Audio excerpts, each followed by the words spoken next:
you're looking at on screen right now is one of the best sniper sports, the brand new Vargo 52. And I'm just going to leave this up there for you while I talk to you for a second.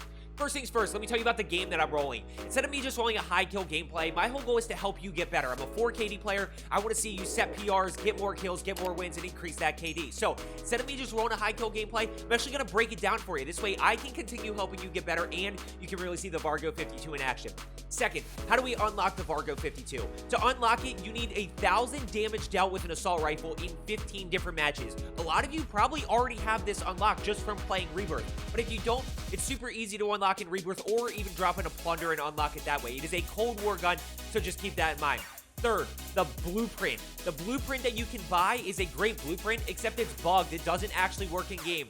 So first things first, until they patch it, do not buy it. And second, if you did buy it, hopefully they patch it soon. So let's go ahead and jump into this gameplay here so you can really see what it looks like in action, and I can continue to help you to progress. Let's get into it. So we're picking this up in Nova 6 with loadout. I got the Vargo 52 in my Car 98 with 1 extra plate and a little bit of extra ammo. So that's just something that I do have to keep in mind. Now I noticed the red dot on the roof. I can hear them shooting. So as I go and kind of turn this corner, I'm just kind of anticipating ready. Notice I have my crosshairs out trying to see what I can find. And I'm actually going to end up challenging this guy to the right. Now I want to talk about this again. Notice that my character is actually standing up. I slide cancel around that corner. That allows me to have my crosshairs out and be ready for this guy. So I hit my shots. I'm able to get the down. I missed the throwing knife as I always do, but I get the thirst. Notice that there's 2 ghosted players around me. So I actually pull back in here to do a little bit of cover. I don't want to be in a situation where I get pinched. And then I notice this guy coming up zip, at which point I hit all my shots. I get the down. Now, let me talk about a quick comparison for the Vargo 52. The Vargo 52 is very similar to the Cold War AK as a sniper support. As a gun in general, it feels really good, especially because it has a faster fire rate than the Cold War AK, which makes it much easier to use. It also has a easier recoil to control. It has less vertical recoil, which makes it easier to control. So in my opinion, the Vargo 52 is probably better than the Cold War AK right now, but it ultimately comes down to what you can hit your shots with and what you feel most comfortable with. So we go ahead and we get that down and thirst using a little bit of movement, and we're going to go ahead and keep pushing here. And I do just want to quickly circle back to what I just said. When it comes to sniper supports, when it comes to any gun in general, there's a pretty open meta right now. You really got to find what works best for you. It might be this Vargo 52. That is why I'm making this video on it, because you might be best with the Vargo 52, and I just haven't thought about it yet. Now, I noticed there's people flying in, so we're able to get one down right there.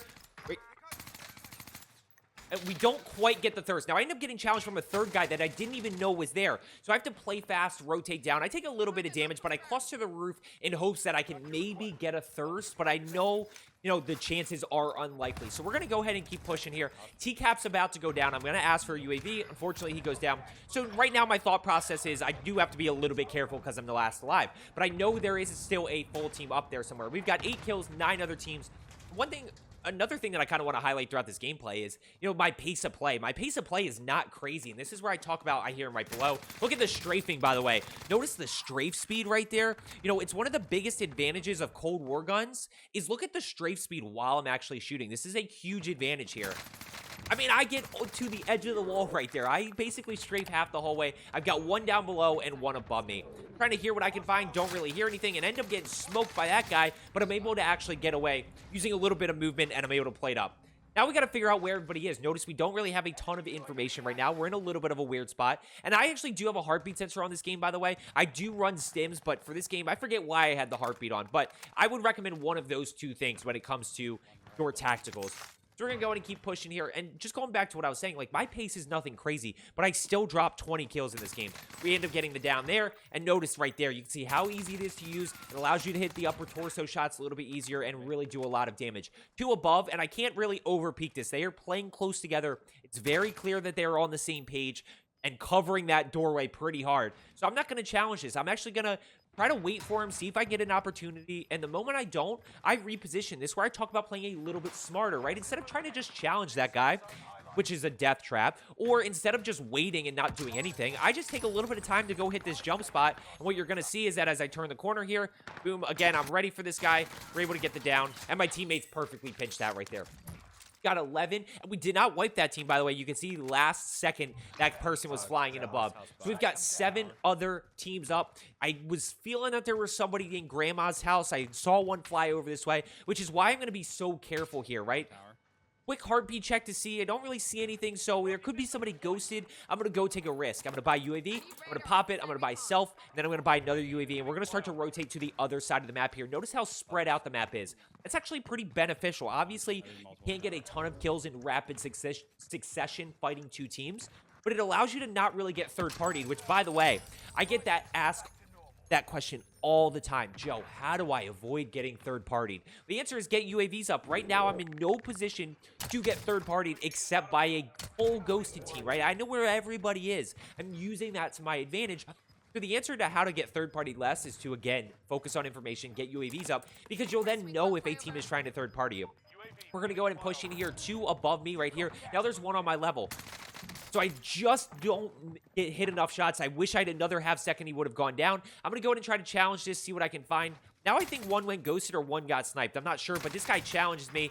You see the TTK is just so good for that Vargo. I think the biggest thing with the Vargo is the fire rate. We always love fast fire rate guns, right? The MAC-10, a lot of the hipfire PPSH. We love the Vanguard guns because of that fire rate. Well, we get that with the Vargo 52, even though it's a Cold War. So you kind of combine good damage profile, fast TTK with your pretty good mobility for an AR that allows you to really have success with this. Now, I see a bunch of people over here. We're going to end up breaking one on the roof. I was really struggling with the sniper. I have been lately, which is made gameplay really tough. It's just something where if you're not hitting shots, people ask me, how do I play aggressive with a sniper? How do I become a better sniper? I mean, part of it is just repetition, and part of becoming an aggro sniper is you gotta hit shots. You have to be able to hit headshots, understand centering with a sniper, which is very tough to do. Now, I'm going to end up pushing down here. I go down to the guy behind me, but he actually goes down to somebody. I have no idea who killed him. And to be honest, I didn't realize that I had self-revive. I was pretty down bad, and then I was like, oh, wait, I have self. I'm good. And that's why we always try to get self-revive at least when we can. Now, I'm going to go ahead and jump into gas, because, again, I have no idea where that guy died from. So I'm going to go ahead and jump into gas to plate up here, and then we'll keep moving. I got 14 kills, by the way, right? Haven't put myself in any crazy situations until that moment. It's been a lot of isolating players and really just kind of taking on people one at a time. Now, my teammates are about to go down here. We're going to get into a crazy endgame clutch in a second. By the way, make sure you're subscribed down below. I do videos every day trying to help people get better. Let's go. Seriously, if you are looking to get better, I hear him right there. Strafe speed again. Down, thirsted. Well, I'm rotating over because I'm going to end up pushing roof here. If you are looking to get better, I'm a 4KD player. My whole goal is just to help people get better at Rebirth. You know, as I mentioned earlier, break your PR, increase your KD, all that stuff. So if you are looking to get better, just consider hitting that subscribe button down below. And I do videos every day. I live stream on YouTube 4 days a week. So, you know, make sure you turn on that notification bell if you want to know when I'm posting and when I'm going live. Now, I hit this guy right here to break. And unfortunately, I just over-peaked this. My goal... Let's talk about this. Break and swap, right? Break, swap. I just jump half a step too far here. If I'm a little bit further in, I'm able to get this guy. But you're going to see how this really leads to my decision. I realized, look at circle, by the way. I need to be top Nova. So I'm able to get that down, and I have no idea what just happened here. Watch this. I'm not even going to say anything. You tell me what you think happened. I really did not want me to break my legs there. That was skill-based fall damage.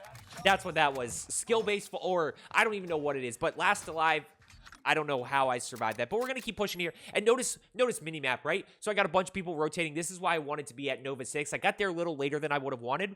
But we got a bunch of people rotating over, which means easy kills. Get the down. We get the thirst with the Vargo. Now people below me. And right here, I see one on my level. That's the benefit of having this big game bounty late game, is I now know where a lot of people are. So one on my level here, I'm going to turn the corner and just peek this. Boom, look, crosshairs out. Centering. I'm able to get the down, get the thirst. I may not win that 50-50 if I'm not centering there. Now I got one above. I want to talk about this guy right here. I want to talk about this guy. Look, I don't know what level this person's on. No idea what level this person's on, but I have to assume he's on my level. I have to assume that he's on my level until he's not, right? This is where we need to anticipate people and then clear it. So I'm ready, and lo and behold, there he is. Now he turns left, able to get the down, get the thirst, taking a lot of damage, but again, looking at that strafe speed. And I'm going to go ahead and rotate this early. I want to... People can't sit top Nova, so I'm going to go ahead and rotate this early, and I'm trying to get to the rooftop here. This endgame gets crazy. I want to get to the rooftop so that I can kind of take that heady to my advantage, and then I have high ground. Then I'm in a really good spot. So I'm going to go ahead and push in here. I see one jumping to the right, so now I use that information, and now I'm like, okay, as soon as I break this glass and I'm out here, I'm in a good spot. We're able to, and notice how they don't really have a ton of cover there. We're able to get the down. We're able to get the thirst. I get one backside that way. I hear the next team below me. So let's go ahead and challenge this next team here. I hear him out to the right, so we're going to go ahead and challenge. I catch a quick glimpse right there. And I get rocketed. Is what it is. It's how some games of Rebirth end. I hope you try out the Vargo 52. I hope you found today's video helpful, and we can't lose full at those things. Let's get better today, and I will see you tomorrow.